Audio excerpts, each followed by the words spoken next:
واش الابطال السيد اللي في التصويره سميتو بيتر عامل في مكتب التحقيقات الفيدراليه في نيويورك.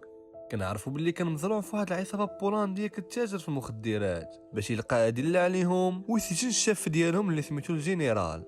كيتلاقى بإريكا في واحد المرحاض عمومي، كتعطيه التليفون وواحد الميكروفون باش يبقاو يسمعوا الهضره اللي كدور بينه وبين اعضاء العصابه.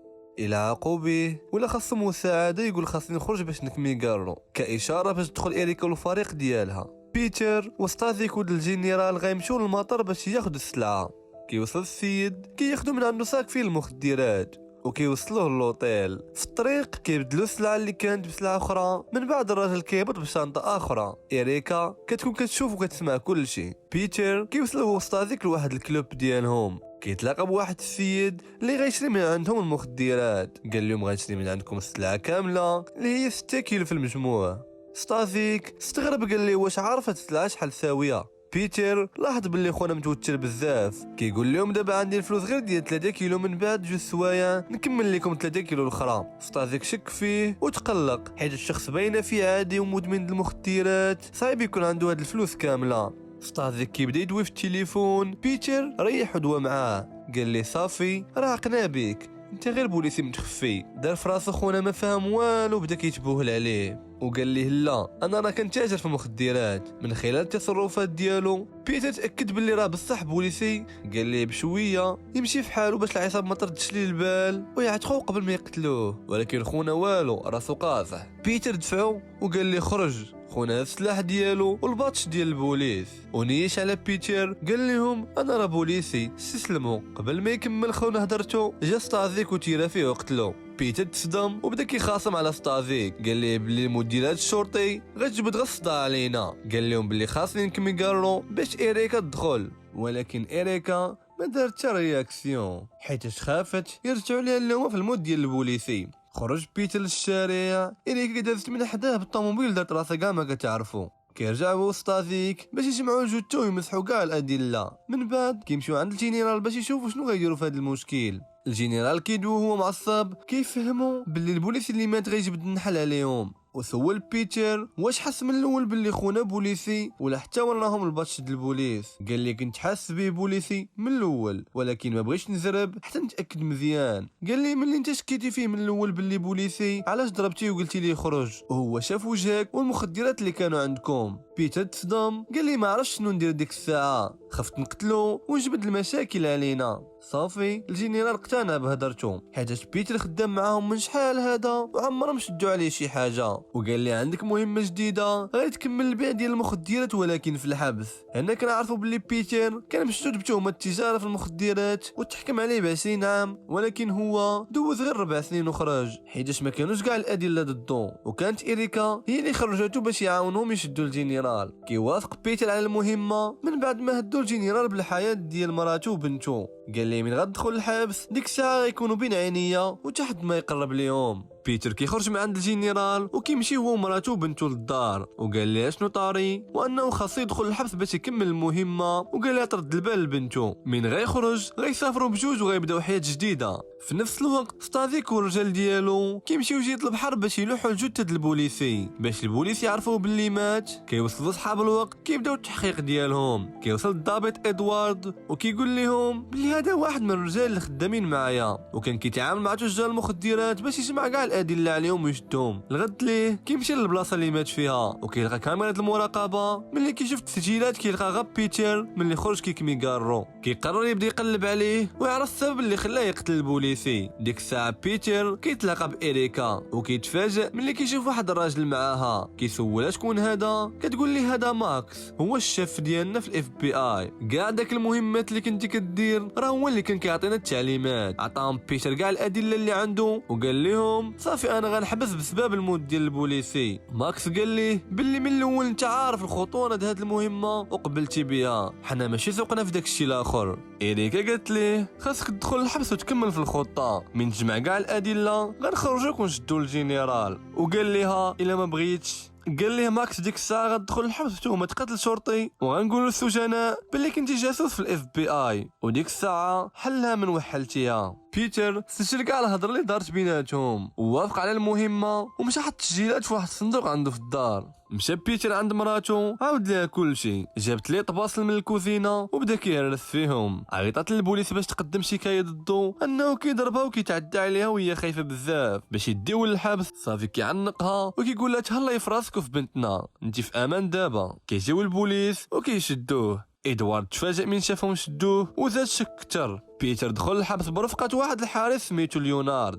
بدا كيدوي معاه في شكل صحابو. خونا عمرو دوز الحبس، قال لي في هاد الحبس كلشي كيدوز بين الديه. الا بغيتي دوز هاد المده مزيان كون كتسمع الهضره. كيوصل البياص اللي غيبدا ينعس فيه، جات عنده العصابه البولنديه وسلموا عليه حيت خونا كان معاه شال معاهم من كان في الحبس. ديك الساعه تقلق ليونارد وقال لي ما ديرش شي مشكل. ادوارد كيمشي للمكتب ديال الاف بي اي باش يدوي مع اريكا على ود بيتر. قال لي باللي البوليس اللي مات راه واحد من الرجال ديالي والاف بي اي عندها دخل في الموضوع، وبيتر خدام جاسوس معاكم. كيجي الرئيس ماكس كيقول لي بلي كيخربق وما كيعرفوش شكون هو هاد بيتر. وحتى اريكا كملات في الكذبه، قالت لي اول مره غنسمع هاد السميه. خونا سخط حيت حس بحال داروا ليه القرون. ديك الساعه هددهم بلي غيكمل التحقيقات ديالو، من غيلقى شي دليل غيغرقهم. بيتر كيدوي مع صوفيا وكيوريها الطريقه كيفاش تدخل ليه المخدرات للحبس بواسطه الدرون. بيتر ولا خدام مع العمال اللي كينظفوا السطح. مشى الصباح وخدا الامانه. ادوارد كيمشي عند صوفيا وكيسولها على راجلها، حتى هي قالت لي ما كنعرف والو. قال لها من تبغي تدويها هي البطاقه ديالي. ختنا غوتت عليه، قالت لي خرج لي من المحل ديالي. بيتر بدا كيبيع المخدرات في الحبس هو والرجال ديال الجنرال، ولكن كان في الحبس مجموعه اخرى حتى هي كتبيع. خوتنا حسوا بالمنافسه وما عجبهمش الحال. في الليل كيدي ليونارد بيتر لواحد الغرفه، قال لي بغيت ندوي معاك في واحد الموضوع مهم. كيوصل كيلقى المجموعه الاخرى كتسناه، كيبداو يضربوا فيه، كيطيحوه في الارض وكيشنقوه بواحد القنبه باش يقتلوه ويبان بحال هو انتحر. بيتر بصعوبه قدر يدوي معاهم وقال لهم باللي هو مخبر في الاف بي اي صيفطوه باش يشدوا الجنرال. هاد المجموعه كانوا كيكرهوا الجنرال حيت هو المنافس ديالهم في الحبس. خوتنا جاهم على القانا وخلاوه عايش باش يدير كاع داكشي اللي قالوا ليه. واصلا الا قتلوه غيجبدوا غير الصداع مع الاف بي اي. قالوا ليه باللي الجنرال الا عرف باللي انت مخبر غيقتلك، وهاد المسمار ضربوا على حسابنا، حنا غنوفروا لك الحمايه. ماكس قال لإريكا باللي خاصهم يحبسونا ويقتلوا بيتر حيتاش ادوارد قرب يعرف كلشي. إريكا قالت ليه لا راه عنده عائله ما نقدرش، ولكن هو قال ليها لا ما حبستيش غتخسري خدمتك وغتكون انت هي السبب في الموت ديال البوليسي.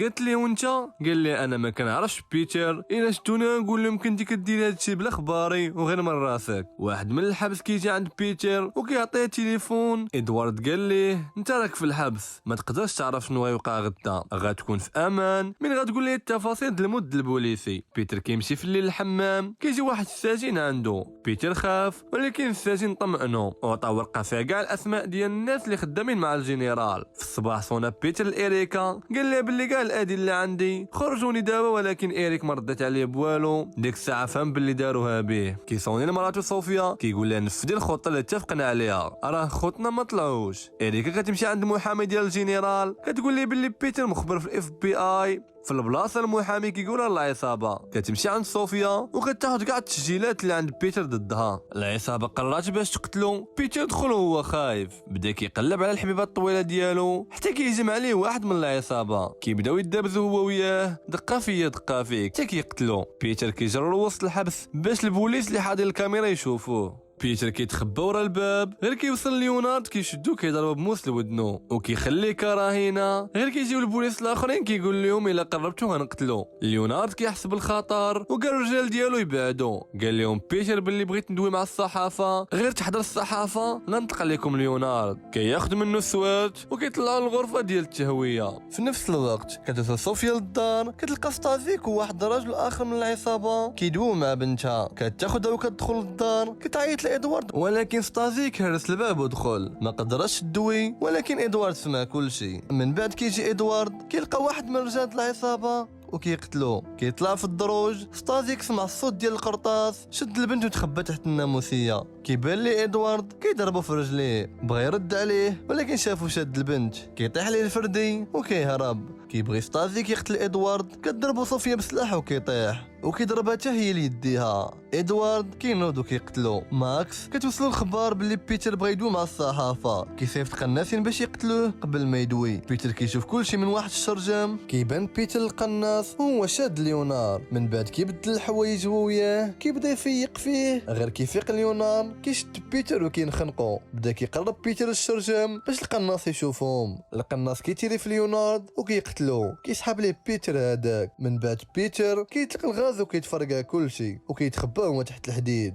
ماكس من شاف ديك البلاصه تحرقات قال لإريكا الحمد لله، ها هو مات وتهنينا منه بلا مشاكل. كيدخلوا صحاب الاسعاف كيبان لهم بيتر باقي عايش، كيسحبهم هو رئيس السجن وكيديوه للسبيطار. إريكا كتشوفو وكتفهم باللي الخطه اللي دار وكتمشي معاهم حتى هي باش تعاونو. كتعطيه الفردي ديالها باش يشدهم كاملين ويهرب. إريكا كتمشي عند ماكس كتقول لي بلي بيتر باقي عايش. قال ليها فين كاين هو دابا؟ قالت لي في واحد البلاصه وسط المدينه. قال لها خاصنا نقتلوه باش ما يقولش لهم باللي انا مول الخطه. كيدخلوا البوليس ديك الساعه وكيشدوه. إريكا كانت دايره معاهم وكانوا كيتصنتوا لكل شيء. بيتر كيمشي باش يتلاقى مع مراته وبنته، كيشوف إريكا معاهم وكتقول لي بلغه الاشاره ان البلاصه كامله عامره بالبوليس، بالاحسن يهرب. كيجي عنده ادوارد كيقول ليه غبر شهر بما تقاد القضيه، من بعد رجع للعائله ديالك وكمل حياتك عادي. في الاخير كتبدا تشوف فيه صوفيا ويشوف فيها. وثار الفيلم ديال اليوم، نتمنى يكون عجبكم.